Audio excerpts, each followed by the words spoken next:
ভয় মন্ত্র ভয় মন্ত্র আমি একটু ইস্টবেঙ্গল নিয়ে একটু আলোচনা করব, একটু ভারতীয় ফুটবল নিয়ে একটুখানি সামগ্রিক একটা আলোচনা করব।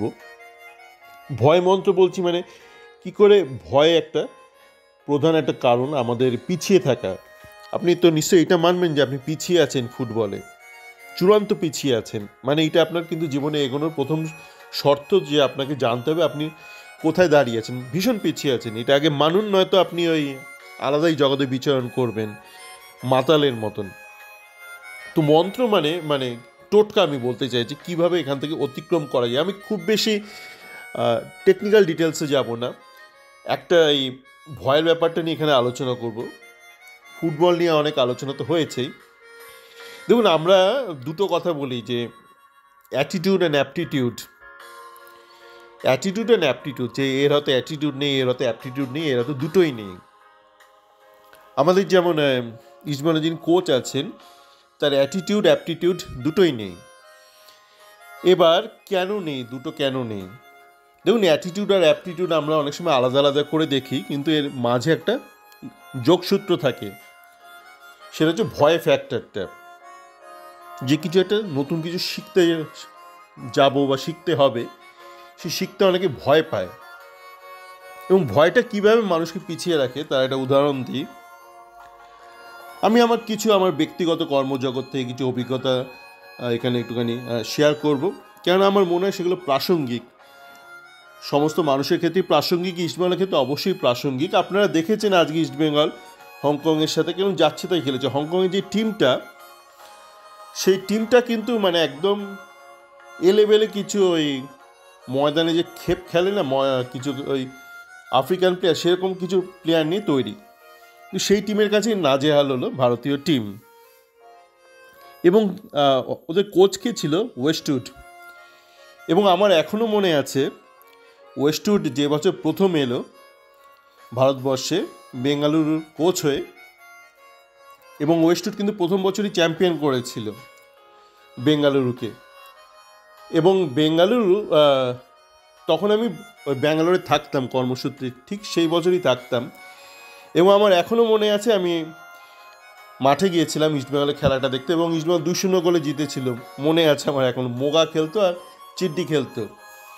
আর বেঙ্গালুরু টিমে একদম মানে রদ্দি সমস্ত প্লেয়ার। আমাদের সুনীল ছিল, মানে সুনীল সেই মরশুম যদি না দাঁড়াতে পারতো বা বেঙ্গালুরু না দাঁড়াতে পারতো, সুনীলের কেরিয়ার কিন্তু এতটা মানে টানতে পারতো না। আর কে ছিল ইস্টবেঙ্গল থেকে তাড়িয়ে দেওয়া? ওই রবিন সিং ছিল, বিও খোকেই, এসব বিভিন্ন বাতিল প্লেয়ার ছিল। সেই টিম নিয়েই আর একটা সালগাঁওকারের একটা বিদেশি ওদের ছিল, নামটা মনে পড়ছে না, সেটা মাঝারি মার্কের টিম নিয়ে কিন্তু ওরা সে বছর আই লিগ জিতলো। এবং আমার এখনও পরিষ্কার মনে আছে, অ্যাওয়ে ম্যাচ, হোম ম্যাচ দুটোতেই ওরা ইস্টবেঙ্গলের কাছে হেরেছিল। তো সেই টিমের কাছে হারার পর থেকে আমরা দেখছি বিভিন্ন লোকে বিভিন্ন গালমন্দ করছে মোহনবাগানের প্লেয়ারদেরকে, যারা জাতীয় দলের রয়েছে এই মুহূর্তে। আর কালকের ওই অভিষেক সিং নিয়ে তো আলোচনা হচ্ছে, লোকজন বলছে এত টাকা দিয়ে কেন নেওয়া হচ্ছে, বা কেন নেওয়া হবে, বা কেন অফার করা হচ্ছে। আমি আবারও বলছি, মোহনবাগান সুপার জায়ান্ট যে অফার করছে, মোহনবাগানের ওই ব্যানটা কি উঠে গেছে? যদি না ব্যান উঠে থাকে, ওইসব ফালতু কথাবার্তা। আর এই যে আপনারা দেখুন, এই যে সাইড ব্যাক নিয়ে আমরা এত কথা বলি, এখন ভারতীয় অনূর্ধ্ব 23 টিমের যে সাইড ব্যাক রয়েছে সুমনদেকে আমরা কিন্তু ভয়ের চোটে নামানোরই সাহস পেলাম না। গত আইএসএলে নামলো কখন? একদম শেষ ম্যাচে নামলো, যখন প্রথম টিমটা চলে গেছে আর্কাডাকের সাথে অ্যাওয়ে ম্যাচ খেলতে। সেই ম্যাচে প্রথম 45 মিনিট কিন্তু একদম মানে সেকেন্ড টিম নিয়ে দারুণ খেলেছিল ইস্টবেঙ্গল।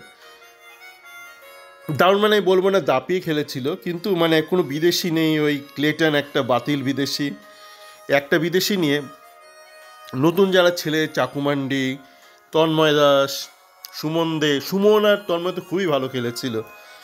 তন্ময় যতক্ষণ মাঠে ছিল একদম শেষের দিকে ওই লাল কার্ডটা খাওয়ার আগে পর্যন্ত বেশ ভালো খেলেছে, কিন্তু আপনি তন্ময় দাসকে নামানোরই সাহস পেলেন। আমি গতকাল আমার পরিচিত একটা ছেলেকে জিজ্ঞেস করছিলাম, অল্প বয়সী, পড়াশোনা করছে। আমি বললাম, তোর মনে আছে যে আমি প্রথম তন্ময় দাসের কথা বলেছিলাম? আমি কেন বলেছিলাম, তার কারণ তন্ময় বোধহয় প্রায় 2 বছর আগে, তখন আমি ভারতে গিয়েছিলাম। সেই বছরটা বেশ কয়েকবার আমার যেতে হয়েছিল কলকাতায় একাধিক কারণে। তো তখন একটা ম্যাচ আমি দেখেছিলাম ব্যারাকপুর স্টেডিয়ামে, I-League 2 এর ম্যাচ। তখন I-League 2-তে ইস্টবেঙ্গলের রিজার্ভ টিমটা খেলেছিল। তো সেই ম্যাচে প্রথম 45 মিনিট তন্ময় দাসকে দেখেছিলাম, দারুণ খেলেছিল, দারুণ। কিন্তু কোনো এক অজ্ঞাত কারণে বিনো ওকে তুলে নেয় সেকেন্ড হাফে, এবং সেই সময় বিনো আপ্রাণ চেষ্টা করেছে নাসিবকে সিডিএম হিসেবে প্রমাণিত করা। সেই জন্য তন্ময় দাসকে কখনো সাইড ব্যাকে পাঠিয়ে দিয়েছে, যা তা করেছিল তন্ময় দাসের সাথে বিনো। এবং কিছু পেটোয়া ইউটিউব চ্যানেল আছে, ইস্টবেঙ্গল ইউটিউব চ্যানেল আছে, তারা সময় অসময়ে চলে আসে আপনাকে বিভ্রান্ত করার জন্য।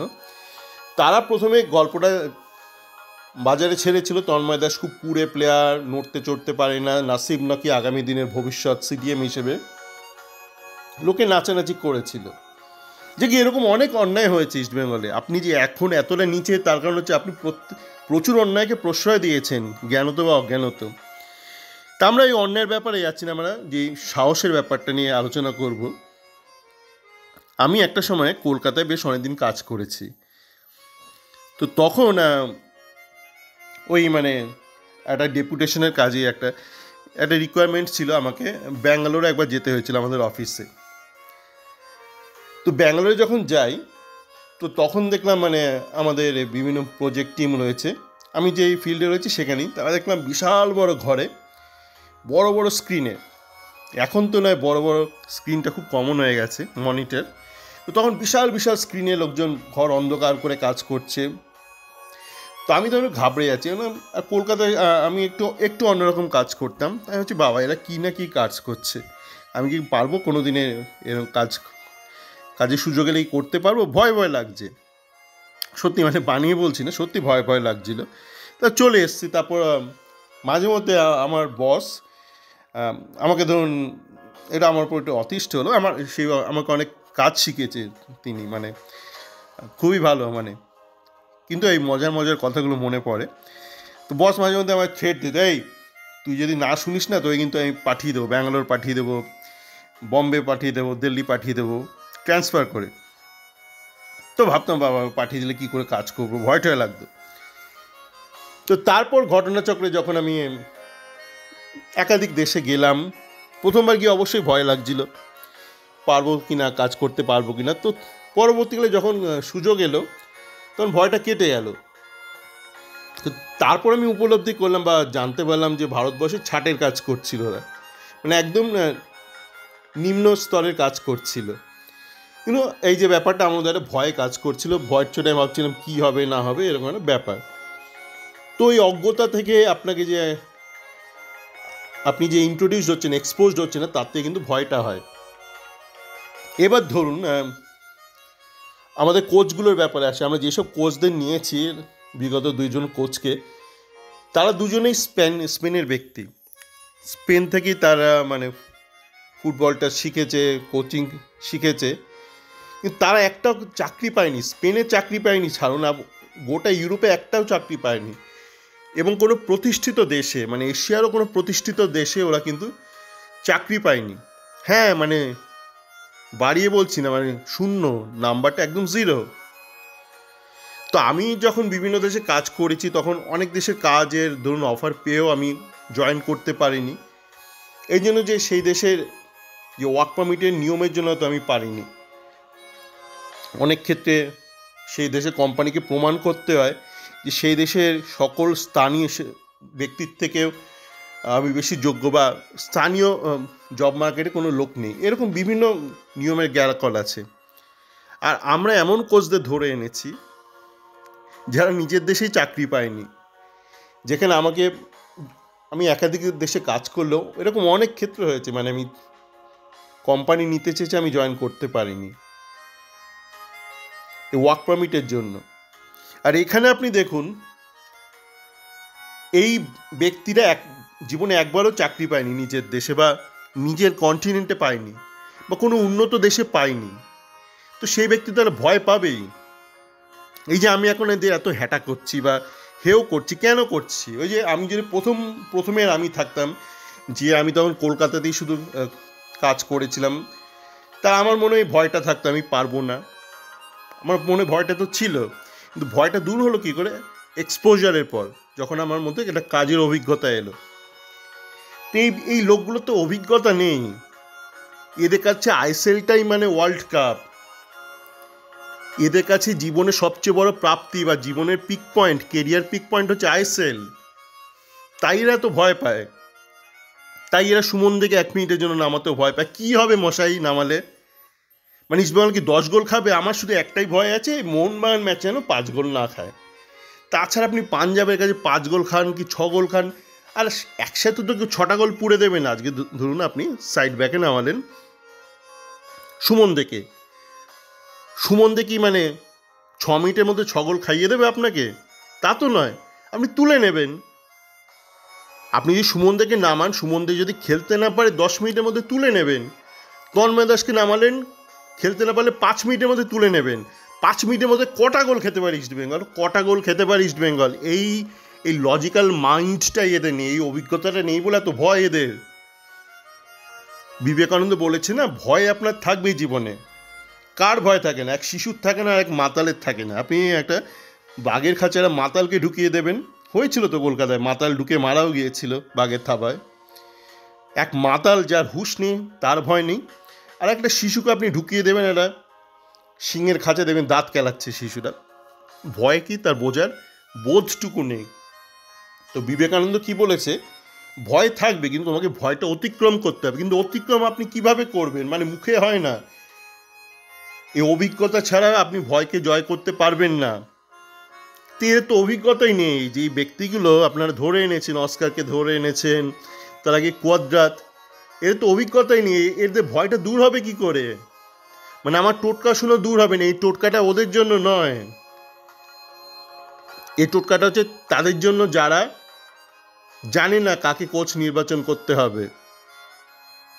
আর যে বললাম, আপনি ধরুন টেস্ট করলেন সঞ্জয় ওরাও, ছেলেটা খুব ভালো, আমি দেখলাম যতটুকু দেখেছি ওর খেলা, ওকে যদি আপনি নামিয়ে দেন, যদি না খেলতে পারে, আমি বলছি না মানে কাউকে আইএসএলে পরখ করা মানে তাকে বিশাল টাকা দেবেন, টাকা দিতে হবে না, তার সঙ্গে আপনি চুক্তি করুন যে একই টাকাতে তোমাকে রাখবো আইএসএলে, যদি খেলতে পারো তাহলে তোমার চুক্তি বৃদ্ধি করবো, না তো করবো না।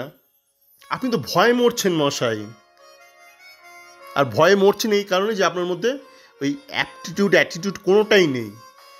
আর আপনার মধ্যে যে এত বাজে অ্যাটিটিউড, এত ভয়, তার কারণে আপনার মধ্যে অ্যাপটিটিউড নেই, মানে আপনার দক্ষতা নেই, কর্মদক্ষতা আপনার মধ্যে নেই।